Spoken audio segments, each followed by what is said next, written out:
To je bil najhujši prizor, kar sem jih kdaj videla. Še preden si vstopil v stanovanje, si lahko zavohal razkroj. V mirnem predmestnem domu v Waukesha v Wisconsinu preiskovalci stopijo na prizorišče, ki je kot iz grozljivke. Ko sem prišla tja, smo vedeli, da so našli 2 trupli. Takoj smo začeli postavljati vprašanja. Kje je njun otrok? Ga bodo našli mrtvega? Našli so 2 trupli in morda je še 3. Čeprav je ta situacija strašljiva, ta primer postane nekaj veliko večjega in temačnejšega. Ko si enkrat za zaveso, je zelo težko vedeti, kaj se tam dogaja, kar je prav tisto, zaradi česar so te stvari tako močne in potencialno nevarne.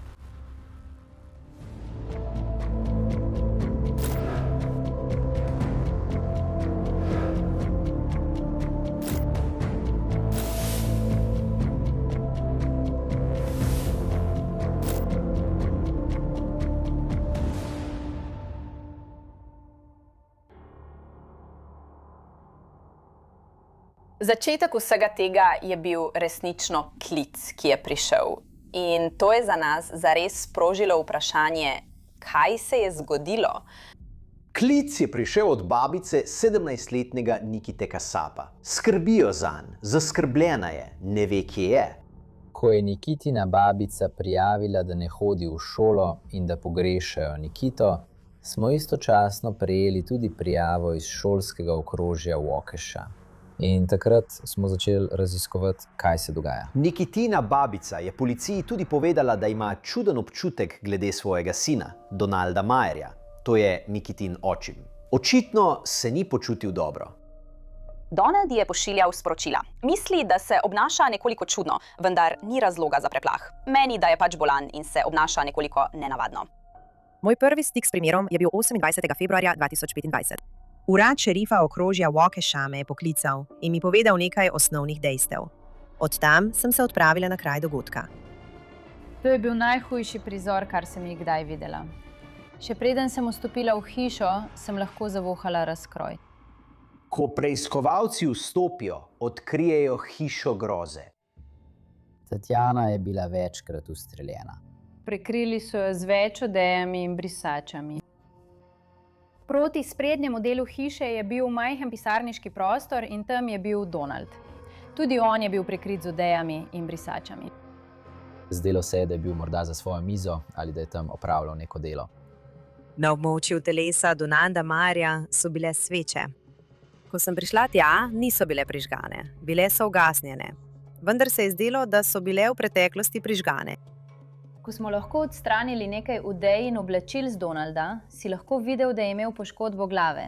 Zelo hudo poškodbo glave.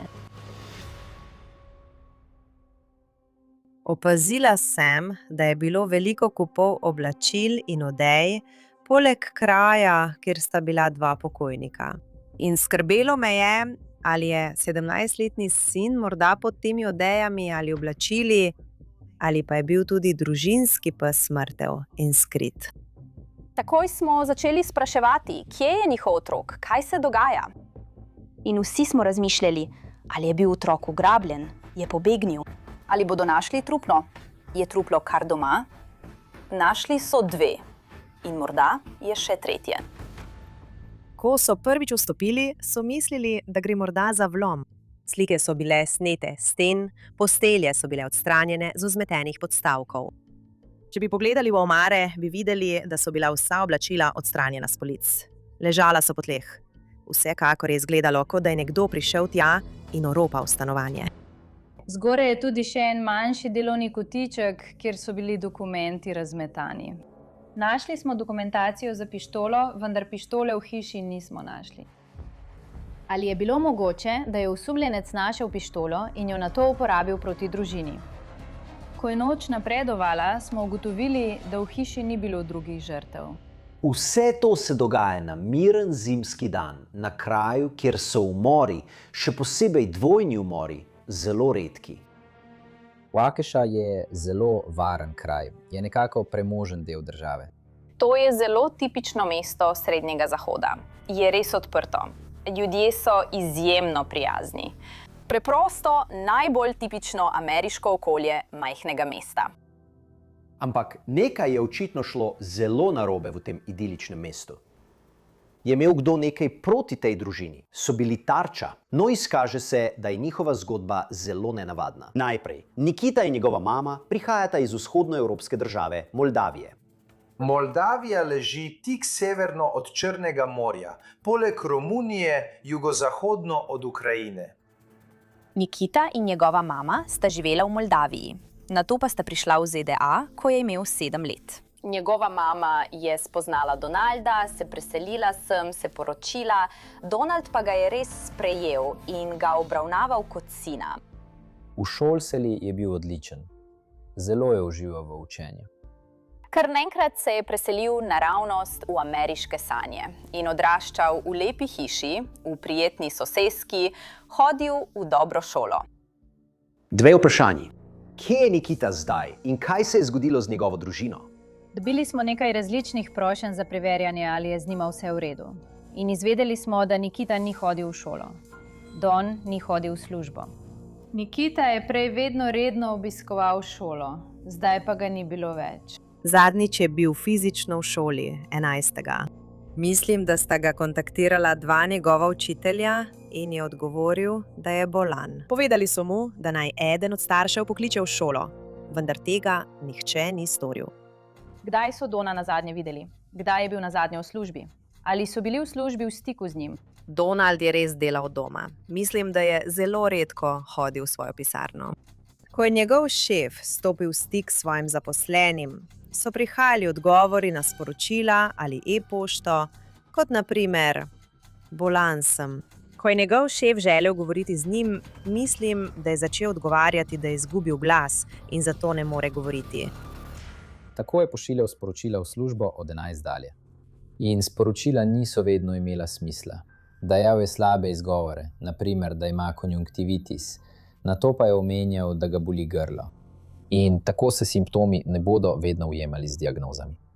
Prav tako smo prejeli informacije od sosedov in iz kamere na zvoncu, ki nam je pomagala zožiti čas smrti, saj smo videli, kdaj sta bila avtomobila Donalda in Tatjane nazadnje opažena, ko sta zapuščala in se vračala na dom. A to je eden tistih primerov, kjer se policija bori s časom. Kaj se je zgodilo z Nikito? On ni tam, tudi psa ni tam. Je bil ugrabljen, je šlo za denar, Nikita ni bil na domu. Torej, je bil žrtev ali osumljenec. Vedeli smo, da je z doma izginilo vozilo. Mislim, vse se je samo še nabiralo, da se tukaj nekaj dogaja. Nekaj je narobe. Preiskovalci morajo najti Nikito. Zadnjič so ga slišali 11. februarja. Zdaj je 28. To je več kot 2 tedna kasneje. In tisto noč smo začeli ugotavljati, da verjamemo, da je Nikita odpeljal Majerjevo vozilo, da je odšel s tem vozilom. Začeli smo z nujnim lociranjem Nikitinega telefona in iz Waukeshe dobili nekaj lokacijskih podatkov. Imeli smo ping oziroma lokacijo, ki je šla proti jugu, v Illinoisu. Nato smo videli, da se je pomikal proti zahodu skozi Iowa, Colorado in Wyoming. Mislim, da vse do Kansasa. Šel je na največje počivališče za tovornjake na svetu v Iowi. Mislila sem, da je to bilo. Zanimiva izbira. Postajališče za tovornjake, kjer se je ustavil Nikita, je bilo 24. februarja. Skoraj je bilo, kot da si ogleduje znamenitosti. Star je 17 let in nima vozniškega dovoljenja. Torej vozi čez državo brez vozniškega dovoljenja. In potem je pristal v Kansasu. Kar ga je na koncu izdalo, je bila njegova vožnja. Ni se popolnoma ustavil pri znaku stop. Dobesedno. To je bil razlog za prometna kontrola. Prevozil je znak stop. Preverijo registrske tablice. Naključno je šerifov urad okrožja Waukesha pravkar vnesel to registrsko tablico v sistem, saj so verjeli, da je bil avto ukraden. In zato je bil čas popoln. Mislim, če bi to naredil dan prej, sem prepričana, da bi dobil kazen in bi šel naprej. To je bil zagotovo preobrat v naši preiskavi, ki ga nismo pričakovali. Glede na okoliščine in kako je bilo to naključno ustavljanje, zaradi katerega je bil Nikita areteran, je zelo srečno, da so se stvari končale tako, kot so se. Policija pridobi nalog za preiskavo avtomobila Nikite Kassapa. In to Kar najdejo, je hkrati šokantno in zmedeno. V avtomobilu, ki so ga ustavili, ko so ustavili Nikito, so našli nekaj stvari, vključno s pištolo kalibra 357. Poleg tega so bila tam oblačila, ki so smrdela po razkroju. Bila je tudi Biblija. Po celotnem vozilu so našli gotovino, nakit in elektroniko. Bili so fotoalbumi, kar se mi je zdelo zelo zanimivo, z slikami njega in njegove družine. Našli smo tudi rojstne liste za Nikito in njegovo mamo. Bilo je nekaj fotoaparatov, zato ne vem, ali je mislil, da so fotoaparati, ki jih je vzel, vsebovali dokaze. Starejši prenosniki, elektronika, mobilni telefoni. To so bile zelo raznolike stvari, ki jih je imel s seboj. S seboj je na potovanje vzel tudi psa.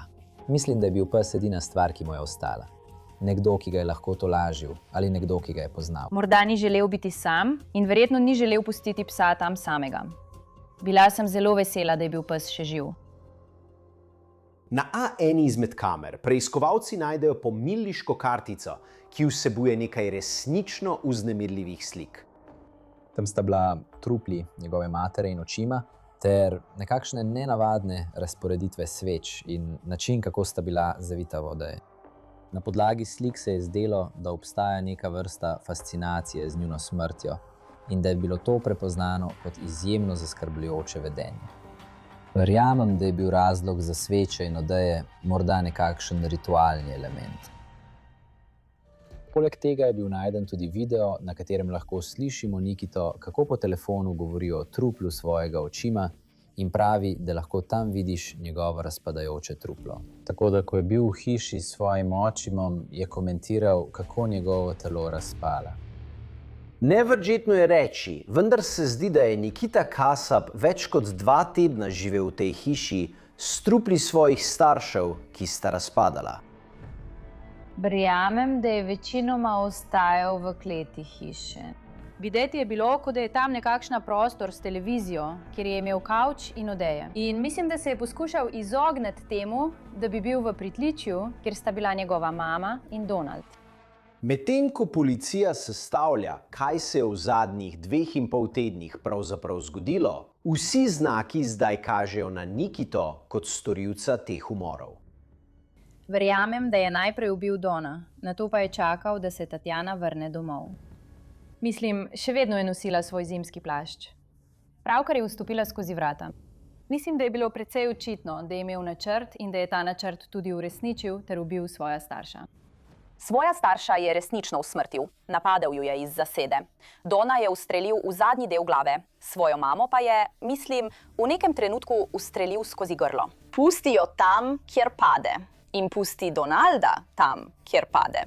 Nato pa ju preprosto pokrije z nekaj odejami in živi z njima. In kar je zame še bolj srhljivo, je to, da se sam opravičuje v šoli. Pretvarja se, da je Donald, ko kliče v njegovo službo. Pretvarja se, da je Donald tudi, ko govori z Donaldovo mamo, ki je Nikitina babica. Prikriva svoje sledi in se obnaša povsem normalno. Nikita je šel v trgovino po živila. Šel je in kupil hitro prehrano. Šel je v Culvers. Peljal je psa na sprehod. Odnesel je smeti. Očistil je dovoz. Delal je vse običajne stvari, ki jih nekdo počne, ko živi, vendar s svojima mrtvima staršema v hiši. Ni jih samo ubil in pobegnil. Ubil jih je in živel z njima. In ne vem, vsak dan je hodil čez svojo mamo. Vsak dan mimo Dona in oba sta mrtva. Še bolj zaskrbljujoče pa je, da se je izkazalo, da to, kar so policisti sprva mislili, da je vlomilec, ki išče plen, v resnici kaže na to, da si je Nikita izdeloval načrt. Na pultu smo videli nekaj kuvert z denarjem. Mislim, da je vedel, da ima ta denar doma. In mislim, da je zato preiskoval hišo. Mislim, da je morda iskal tudi dragocenosti, vključno z nakitom. In mislil, saj veste, veliko ljudi ima sef za svojimi velikimi slikami. Zato smo mislili, da je morda zato snel slike stene, da bi videl, če je kaj za njimi, mogoče, če je bilo kaj prilepljeno za slike. To je počel vsak dan. 2 tedna je preiskoval tisto hišo, jo razdiral, preveril je vse. In na tej točki pridemo do vprašanja, zakaj. zakaj je ubil svojo mamo in očima. In tu se začnejo kazati plasti cele zadeve, ker od zunaj izgleda, kot da bo primer jasen in enostaven. Glej, čeprav je grozno to reči, Nikita ne bi bil prvi, ki bi ubil svoje starše. Ampak detektivi bodo kmalu izvedeli, da ima načrt, ki je uničujoč na povsem drugi ravni. Njegov končni načrt je bil dejansko destabilizirati našo vlado in ubiti predsednika ter podpredsednika. Mislim, da je verjel, da je načrt prišel do faze, ko je bil pripravljen oditi in začeti ukrepati, da bi ta načrt uresničil. Potreboval je vozilo, potreboval je denar. Moral se je oddaljiti od njih. Če bi ostal, ne bi mogel izvesti tega, kar je načrtoval. Na koncu so me 10. marca poslali tja, da poberem Nikito v Kansasu. Takrat sem prvič stopil v stik z Nikitom. Tako je bil Nikita po aretaciji pred nekaj tedni zadržan v tej varovani ustanovi za mladoletnike na ocenjevanju. Na letu nazaj je bilo Nikitino vedenje glede na okoliščine precej nenavadno. Ni kazal nobenih čustev ali skrbi. Deloval je, kot da je samo fizično prisoten. Bil je miren, bil je tih. Občasno je povedal kakšno površinsko šalo ali malo kramljav, vendar nič takega, kar bi pričakoval od nekoga, ki ve, da se mu življenje bistveno spreminja in da se zdaj vrača v Wisconsin, da se sooči s posledicami svojih dejanj. Torej si rojen v Moldaviji leta 2007. Mama je Tatjana. Da. Ste prišli v ZDA leta 2017? Mi lahko malo razložite, kako je do tega prišlo, kako se je to zgodilo? Mislim, da je bilo to leta 2015, ko je moja mama spoznala mojega očima prek spleta, na neki strani za zmenke ali nekaj takega, ja. In mislim, da smo bili z njima na nekaj počitnicah po vsej Evropi in podobno. In na koncu sta se poročila, zato pa junija 2017 preselila v Ameriko. Je bilo težko priti iz Moldavije v ZDA? Je bil to zahteven postopek? Mislim, da na nek način. Hočem reči, še posebej, ker sem imel takrat močnejši naglas. Ja. In mislim, da je za nekatere ljudi ime Nikita včasih nekoliko čudno. Ali si odkar si se preselil sem, vedno živel v Waukesha? Da. Ja. Kako ti je všeč? Urede. Hodiš v šolo na Waukesha West? Kako je na Westu, kako je zdaj v šoli? Dobro. Ja. Zdel se je prijazen, zdel se je vljuden in zdel se je običajen. To je bilo zanimivo. Mislim, če bi srečali Nikito, ne bi rekli, da je to nekdo, ki bi se ga morali bati. Bila je ta mirnost. Vse v tistem intervjuju mi je dalo misliti, o moj bog, si res ubil svoje starše? In kakšni krožki v šoli? Ja, šla meta kluba, torej v bistvu lokalna skupnost, neka vrsta prostovoljstva. In FBLA? Kaj je to? To pomeni prihodnji poslovni voditelj Amerike. Ima različne stvari, ki jih lahko izbereš, kot so različni dogodki ali teme. Jaz sem izbral temo kibernetska varnost. Obstaja izpit, ki ga opraviš in so regijska, državna in nacionalna tekmovanja. Jaz sem opravil regijsko in osvojil drugo mesto. V redu, no, čestitke. To je res lep dosežek. In bil sem tudi v postopku članitve v National Honor Society. So ocene res dobre? V redu. Kje si po uspehu razredu, veš? Tretji. Redu. Kakšni so načrti o srednji šoli? Razmišljal sem o Madisonu.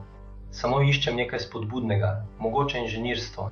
Zdel se je uspešen v šoli, imel je dobre ocene in enkrat je bil celo dijak meseca. Zdel se je problem, da ko si začel preverjati, ni bilo prijateljev ali pa jih je bilo zelo malo. Iz kakršnega koli razloga se ni povezoval z ljudmi v šoli.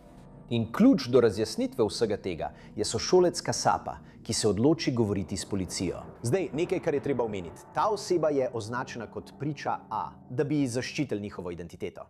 Priča A je bila oseba, ki se je pojavila v preiskavi, ker je Nikita pred umorom svojih staršev z njo nekako komuniciral in omenil, da bi se lahko ubil. In potem, da njegovim staršem tega ne bi bilo treba doživeti, bi najprej ubil svoje starše. Ko ga je na to soočila, se je umaknil in rekel, da nima pištole in da tega nikoli ne bi storil.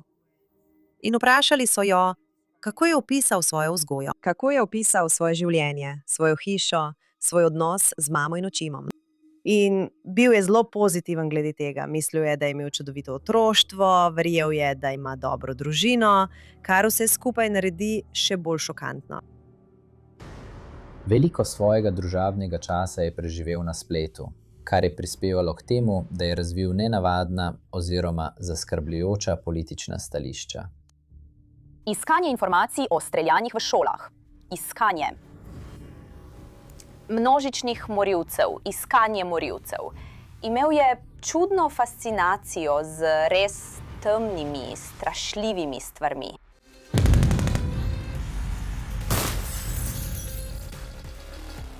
Delil ji je tudi, kar je opisala kot krvave montaže. In ko so jo vprašali, kaj je krvava montaža, je priča A pojasnila, da so krvave montaže kot videi in posnetki iz vojne, ki so jim dodali rusko glasbo. Priča je Nikitine komentarje jemala resno. Rad bi se pogovoril s tabo o tem, zakaj smo danes tukaj, Nikita. Imamo občutek, da vemo, kaj se je zgodilo in kdaj se je zgodilo. Nimamo pa pojma, zakaj se je to zgodilo. Prav. Edini, ki ve, zakaj si ti in zakaj si v Kansasu, te zakaj si odšel, prav? In res upam, da mi boš bolj kot o tem, kaj se je zgodilo, povedal, zakaj se je to zgodilo. Prav. To je tvoja zgodba. Ti si edini, ki nam lahko poveš, zakaj. In obljubam ti, res želim vedeti. Bolj kot karkoli drugega, želim vedeti, zakaj. Ja, mislim, da imaš prve točke avtoritete. V redu, to je tvoja pravica. Imaš še vprašanje zame? Premalo. V redu, samo potrpi še malo. Če želiš enega od teh, da seveda lahko imaš, prav? V redu, hvala. Torej, dal ti bom misice, naredili bomo postaren, samo pejdi v zadnji del, zato če lahko ostaneš in se obrneš proti steni, se boš počutil veliko bolje. Vožnja je kratka, tako da jih bomo hitro sneli.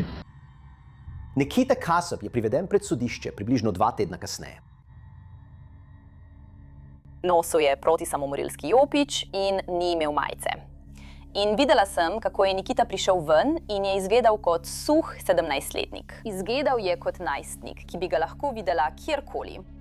Izgledal je prestrašen in negotov. In takšen je bil na večini svojih sodnih obravnav.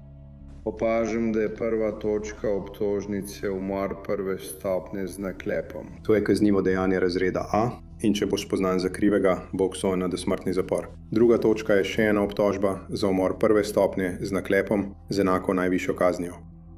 Na koncu sem vložila obtožbo za umor prve stopnje z naklepom, kar pomeni, ste nameravali nekaj storiti, da to ni bila impulzivna odločitev, ampak sem verjela, da je bilo dejansko načrtovano. Tretja točka je skrivanje trupla. In potem je bilo še kraja denarja in nakita. Skupaj je bilo 10 točk obtožnice. V sodni dvorani se za Nikito ni pojavil nihče. Mislim, nihče ni bil tam. Zdelo se je, da Nikita ni bil zares povezan z nikomer. Določil mu bom varčino v višini $1 milijona. Menim, da je to primerno. Glede na resnost kaznjivih dejanj, celotne okoliščine in, iskreno povedano, moč dokazov tožilstva. To ni bil primer, za katerega bi mislila, da ga bo res težko dokazati. Seveda gre za primer, ki temelji na posrednih dokazih. Nimam posnetka, na katerem bi ga videla, kako ubija svojo mamo ali očima. Vendar pa se vsi koščki sestavljanke popolnoma ujemajo. Izkazalo se je, da ta zgodba postane uganka, ki ni niti približno takšna, kot so preiskovalci pričakovali. Ko podrobneje preiščejo Nikitove mobilne telefone in računalnike, odkrijejo, da ne bere le o temnem podzemlju na spletu. V resnici v njem tudi sodeluje. Nikita je imel zelo zaskrbljujočo spletno in telefonsko dejavnost. Zdelo se je, da ga je zelo zanimala protivladna in druga skrajno ekstremna politična stališča. Vemo, da je govoril prek aplikacije Telegram. Nikita je šel na to aplikacijo, da bi poiskal te ljudi. Iskal je neonaciste, iskal je skrajneže. Te sovražne skupine zelo natančno ciljajo določene ljudi, ker želijo, da grejo ven in nekaj naredijo. In pravi problem je, da lahko to počnejo prek tega, prek interneta in aplikacij ter platform, zato jih je zelo težko ustaviti. In prav to jih naredi tako nevarne. Kolikor vem, je imel Nikita podobna politična stališča kot nekateri drugi posamezniki, ki izvajajo teroristične napade. In ko je videl te ljudi, ki so ukrepali, so ga skoraj navdihnili, da bi tudi sam škodoval ljudem v imenu svojega političnega prepričanja. Nismo niti vedeli, kako globoko to sega, kako resnično je to, kako obsežna je ta zarota. Ali sodeluje z drugimi ljudmi, ali gre za terorizem. In vse to je bilo naključno razkrito, ko je ubil svoje starše. Takrat je policija poklicala FBI. Izkazalo se je, da to ni nič novega. FBI je dejansko preiskoval Nikito Kasapa že 2 leti prej. Že leta 2023 je Nikitina mama poklicala FBI in FBI je prišel opraviti preiskavo, ugotovil, da ni nič pomembnega in opustil zadevo. A obstajala je skrb, ker je bil na spletu in v stiku z nekaterimi bolj skrajnimi organizacijami. Takrat ni bilo dovolj dokazov, da bi Nikito Kasapa obtožili česarkoli. Tokrat je bilo zelo drugače, ko so agenti odkrili obseg njegovega načrta. Resnično je verjel, da bo ubil predsednika. Ideja je bila, da bom dobil dron in se nekako dovolj približal predsedniku ter odvrgel neko improvizirano eksplozivno napravo ali bombo. Celotna strategija je bila njegov načrt. Uporabil bom dron, ga bom oborožil in nekako mi bo uspelo ubiti predsednika Združenih držav Amerike. Menili je, da bi z odstranitvijo predsednika lahko pospešil propad družbe, da bi jo nato lahko ponovno zgradili, tako da bi bolj ustrezala njegovim idealom. Postal je tako radikaliziran, da je verjel, da je večji načrt, torej ukrepanje proti vladi, pomembnejši od življenja katerekoli posamezne osebe, ki jo je morda ljubil ali do katere mu je bilo morda mar. Tako ima zdaj ta osamljen, zelo osamljen mladenič nenadoma možnost biti v skupini 10, 20, 30 ljudi. Zdaj ima ljudi, ki ga razumejo, zdaj ima prijatelje, zdaj natančno ve, kam gre. In prav zato je to tako močno. Povedo mu vse, kar želi slišati, in mu ponujajo življenje, ki bi ga lahko imel nekje drugje. In to bi lahko bila ta skupina zanj, to prijateljstvo in ta stvar, ki mu manjka v življenju. Verjamem, da so mu nekaj obljubili. Kot na primer, pridi sem in veš, če plačaš takšen denar, ti lahko to priskrbimo. Mislim, da so tudi videli, da imajo tukaj otroka, ki ga lahko izkoristijo. Dal jim je nekaj $1000, ima več kot $14,000 v gotovini, ima nakit, ima še druge dragocenosti. In vprašanje je, ali je bilo vse to storjeno samo z namenom, da bi izkoristili tega mladega moškega. Samo zato, da bi lahko vzeli vse njegovo premoženje? Seveda je bil v teh klepetalnicah, kjer so ljudje govorili o svojem sovraštvu do ameriške vlade. Ampak verjamem, da je bil on tisti, ki se je odločil, da morda mora kupiti dron in ga oborožiti, da lahko to stori. Toda ta načrt atentata ni bil konec Nikitovega načrta. Ne, dejansko je razmišljal o tem, kaj se bo zgodilo potem. Potem, ko bi upravil svojo nalogo in poskušal ubiti predsednika, je načrtoval, da se bo za nekaj let umaknil v Ukrajino, nato pa bi se preselil v druge države ali se lotil drugih stvari. Verjel je, da bi lahko ostal neopažen, dokler bi se nekaj časa skrival. Ni nameraval nujno živeti v ZDA, ampak je želel to storiti, destabilizirati državo in se nato preseliti v vzhodno Evropo. Iskal je kraj, kjer bi lahko začel znova, potem, ko bi nekako uničil državo. Res mislim, da je verjel, da bo na koncu pristal v Ukrajini in živel normalno življenje. In morda je zato seboj vzel družinske albume. Seveda bi bil to razlog, zakaj bi vzel rojstne liste svoje mame in svoj rojstni list, ker bi moral priti v Ukrajino. In če bi odšel prej, bi lahko že bil v vzhodni Evropi ali kjerkoli drugje, če bi imel letalske vozovnice. Saj dolgo časa nihče ni vedel, kaj je storil. Zares mislim, da ni razmišljal o tem, da bi ga ujeli. In morda je to značilno za 17-letnika. Misliš si, lahko mi uspe, da me ne ujamejo. To je za me šokantno, na pol premišljeno, na enak način, kot govorimo o tem, da bi uporabil dron za umor predsednika Združenih držav Amerike. Ampak veš kaj? Ena od stvari pri sovražnih skupinah, ekstremističnih skupinah, je ta, da jim pogosto ne uspe. Velikokrat jim lahko spodleti. Dovolj je, da jim uspe enkrat. To je na zanimiv način vznemirjajoče. In kot organ pregona je izjemno zaskrbljujoče, da je lahko inteligenten najstnik tako radikaliziran, da se odloči za takšno dejanje in ubije ljudi, ki jih ima najraje. Ko se začne novo leto, Nikita Kasap čaka na sojenje zaradi dvojnega umora. Potem pa pride do sodne obravnave in tam se zgodi nekaj, česar nihče ni zares pričakoval. Dobro jutro vsem skupaj. Danes je na vrsti obravnava zaradi spremembe priznanja krivde. Obveščen sem bil, da je namen gospoda Kasapa, da prizna krivdo ali ne nasprotuje obtožbam iz prve in druge točke. In vsi smo si mislili, kaj imaš od tega? Kaj počneš? Zakaj spreminjaš svojo izjavo o krivdi?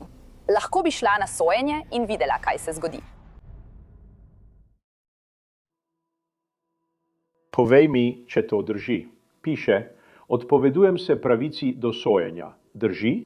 Da, vaša čast. V redu, poglejmo obtožbo proti vam, gospod, oziroma obtožbe, če sem natančen. Prva točka obtožnice navaja, da ste približno 11. februarja 2025 povzročili smrt žrtve A, ki je identificiran kot Donald Mayer, z namenom, da to osebo ubijete. Kakšna je vaša izjava glede prve točke, gospod? Krim sem, vaša čast. Kar sem videl, je bil zelo robotski odziv, ko je priznal krivdo v tem primeru. Da, vaša čast. Da, vaša čast. Videli ste lahko, kako se je njegov stol dobesedno tresel. Videli ste lahko, da so se mu kolena verjetno tresla pod odvetniško mizo, ko je poskušal to čim prej zaključiti.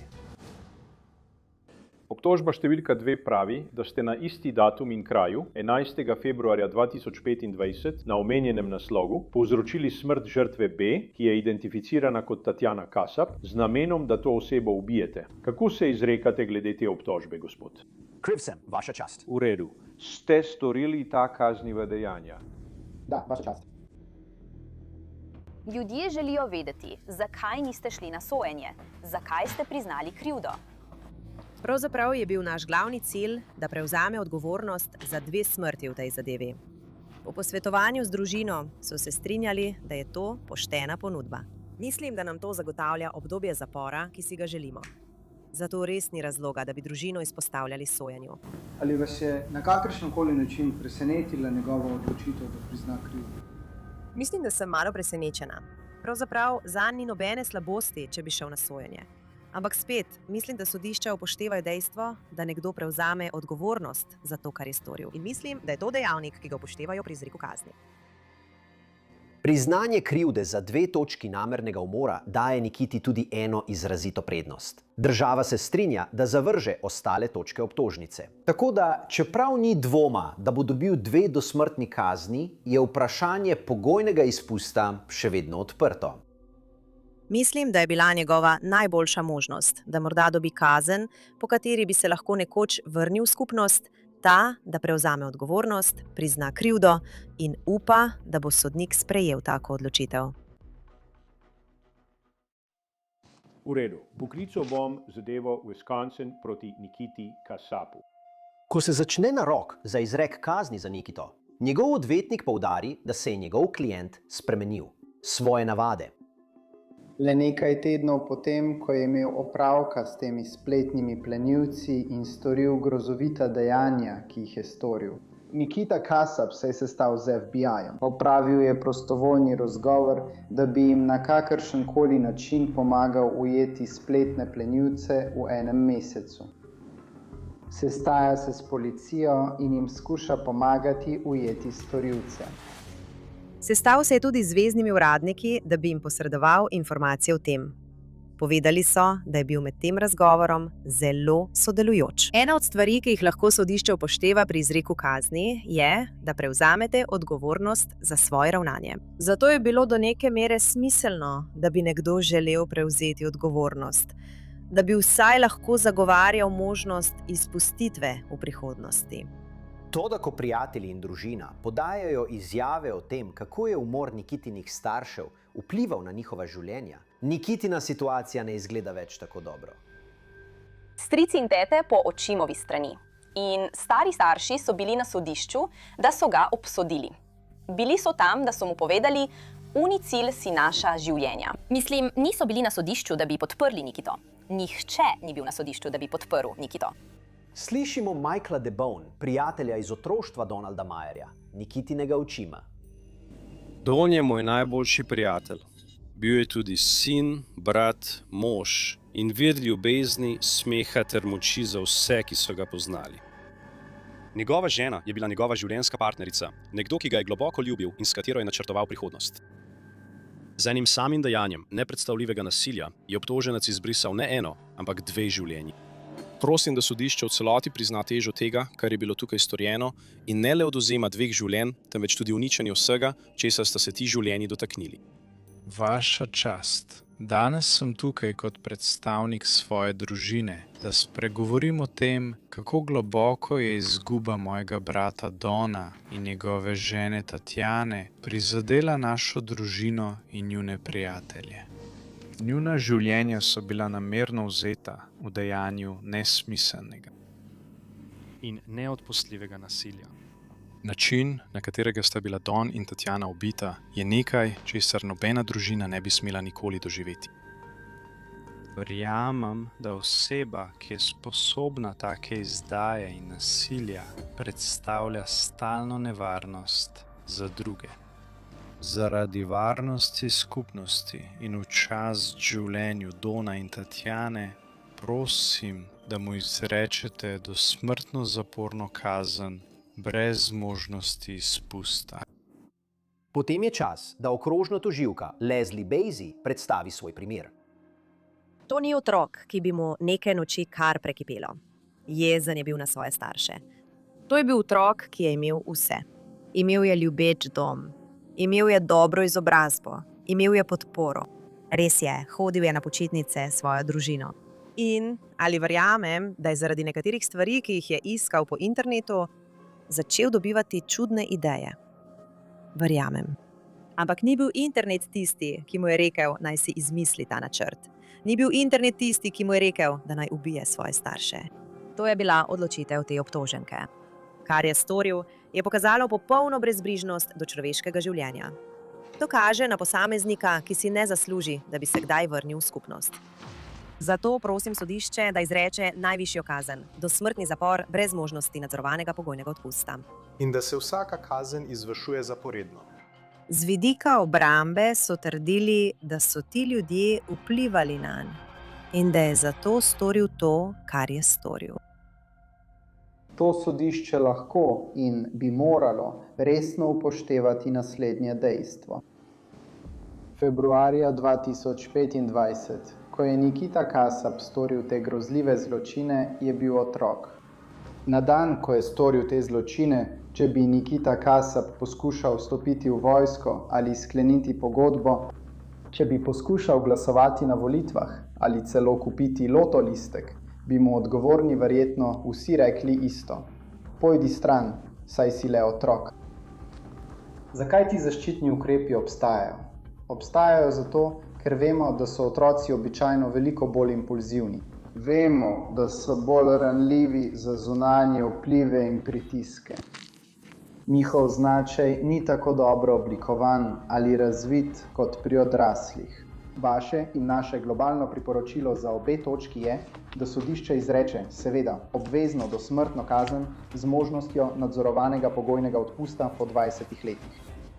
Obrambni memorandum je vseboval veliko študij, ki so navajale, kako dovzetni so lahko otroci, če prihajajo iz druge države, nimajo prijateljev.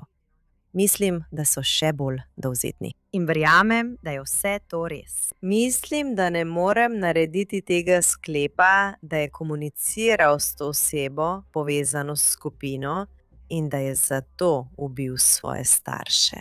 In preprosto, ta sklep ni bil podprt z nobenimi dokazi. Preden sodnik uradno izreče kazen Nikiti Kasapu, se ta najstniški obtoženec nagovori sodišče. Gospod Kasap, kaj mi želite povedati? Vaša čast. Najprej bi se rad opravičil družini in prijateljem, tako moje matere, kot tudi mojega očima Donalda. Vsem, ki so ju imeli radi, vsem, ki zaradi mojih dejanj čutijo bolečino in žalost. Opravičujem se. Tako kot vsak drug, sem vedel, da sta bila moja mama in Donald prijazna, ljubeča človeka. Mislim, res se sliši, kot da je imel rad svojo mamo in da ga je njegov očim res imel za sina. Torej, ali mislim, da mu je bilo kasneje žal, kot na primer, o moj bog, kaj sem naredil? Da, verjamem, da mu je bilo. In skrbelo me je za mamo. Ko je morala uporabiti lestev ali skočiti na kuhinjski pult, da bi dosegla kaj visoko na policah doma, sem skrbel za njeno varnost in vztrajal, da naj mi pusti, da ji jaz prinesem stvar. 2. Je bila mati, ki sem jo ubil. Oseba, ki sem se jo pravkar odločil ubiti. Oseba, ki me je imela rada. Mati, ki je vedno skrbena zame. Pogrešam pogovore z njo in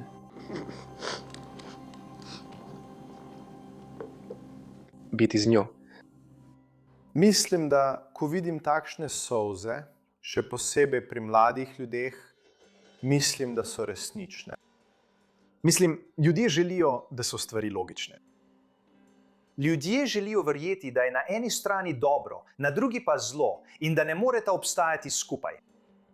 In vendar vidiš fanta, ki joka zaradi smrti svoje matere, ki jo je povzročil sam. Nekatere stvari so resnično nezdružljive. Ni opravičila za to, kar sem storil. Resnica je, da sem postal obseden s sovražnimi mislimi in občutki. Imel sem občutek, da je svet bolan, zloben kraj. Da so bila moja skrajna dejanja, s katerimi sem poskušal to spremeniti, upravičena. Mislil sem, da sem del revolucije, del vojne. In govoril sem si, da se slabe stvari morajo zgoditi v vojni. Ne morem kriviti videoposnetkov, propagande in ljudi, ki so navdihnili moja dejanja, ker sem imel možnost izbrati, kar je prav, namesto tega, kar je narobe. Zelo mi je žal za to, kar sem storil. Ne morem prezreti dejstva, da imam pred sabo zelo mladega moškega in da je vsaka odločitev, ki jo sprejmem, odločitev, ki je. Bo vplivala na tega mladega moškega do konca njegovega življenja. Nimam druge izbire, kot da izrečem 2 dosmrtni kazni. Vendar lahko to sodišče določi datum upravičenosti do podaljšanega nadzora. Najmanj 20 let v prihodnosti, ali pa se lahko odločim, da oseba ni upravičena do izpusta na podaljšan nadzor. Veliko se je govorilo o tem, ali ga je mogoče rehabilitirati. Star je 17 let. Bi lahko postal nekdo, ki bi ga lahko čez 60 let izpustili nazaj v družbo. Bi imel možnost za pogojni izpust. Tako da pogledam, veste, kot prednosti in slabosti. Kakšne so prednosti Nikite Kasapa? Prevzel je odgovornost za to, kar je storil. Ampak to primerjam z grozljivimi, strašnimi, nepojasnjenimi, nerazumljivimi dejanji, v katera se je zapletel. Kaj naj torej storim z Nikito Kasapom? Zdaj tehtam te stvari in pridem do sklepa, da ugotovim naslednje. Ni upravičen do izpusta na podaljšan nadzor. Ker ne vem glede na naravo teh dejanj, ne vem glede na to, kar se je tukaj zgodilo, kdaj, če sploh, lahko pride do globoke in pomembne spremembe. Torej, kar je sodnik storil, je to, da mu je izrekel dosmrtno kazen brez možnosti pogojnega izpusta, kar pomeni, da bo preostanek svojega življenja preživel v zaporu. Mislim, da je kazen primerna. To je bilo načrtovano, dobro premišljeno in ni bilo dejanje iz strasti. Sprejel je zavestno odločitev, da ubije ljudi, do katerih mu je bilo mar, da bi v bistvu izvedel politični teroristični napad. Verjamem, da je nekdo, ki je pripravljen storiti takšna nasilna dejanja, zelo nevarna oseba. In mislim, da bi bilo njegovo izpustitev kadarkoli v njegovem življenju zelo nevarno za skupnost in tudi napačno. Kaj ga je pahnilo čez rob? Kaj ga je dejansko pripravilo do tega, da je storil, kar je storil? Ne vem, če bomo kdaj 100% vedeli, zakaj je naredil, kar je naredil. Poglejte, v tem primeru nam je ostalo toliko vprašanj kot odgovorov. Zdi se nerazumljivo, da bi najstnik iz skrbne družine brutalno ubil lastno starša in načrtoval strmoglavljenje vlade. Ampak ena stvar je jasna. To je opozorilna zgodba za starše, ki jih skrbi, kaj njihovi najstniki počnejo na spletu. Mislim, da bi moralo biti sporočilo to, da je internet lahko zelo temen, nevaren in zlovešč kraj. Ko se pogovarjaš z nekom na internetu, to morda ni tvoj prijatelj. Lahko je 46-letni skrajnež nekje v vzhodni Evropi.